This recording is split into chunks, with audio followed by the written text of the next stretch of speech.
അപ്പൊ ഇതൊരു സിസ്റ്റം ആവാതെ ഓല എടുത്തു കഴിഞ്ഞാൽ പെടും.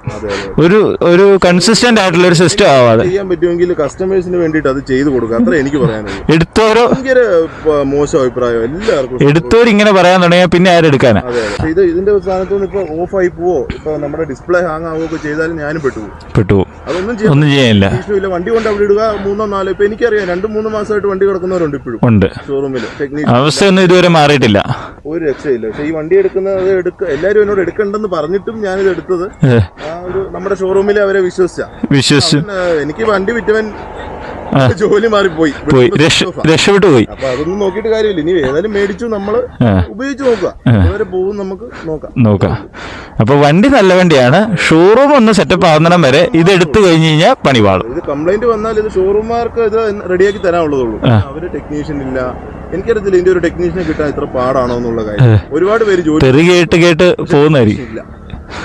കേരളത്തിൽ ടെക്നീഷ്യൻ ഇല്ലെന്നൊക്കെയാ പറയുന്നത്. ഇല്ല, ഇമ്പോർട്ട് ചെയ്യണം. അപ്പൊ എന്തായാലും നീ ഹാപ്പിയാണ്. ഇതുപോലുള്ള സജഷൻസ് ഇനിയും ഉണ്ടാവും. അപ്പൊ ഞാൻ പോവാട്ടോ. വീട്ടിൽ പോകാനുള്ള റേഞ്ച് ഉണ്ടല്ലോ. ഓക്കെ, 30 കിലോമീറ്റർ ഓടിയപ്പോഴത്തേക്ക് ഇനിയിപ്പോ 64 ഉള്ളൂ. നമുക്ക് ഒരിടത്തും പോകാൻ പറ്റത്തില്ല. അപ്പൊ ഓക്കെ, ഹാപ്പി ആയിട്ടിരിക്കും.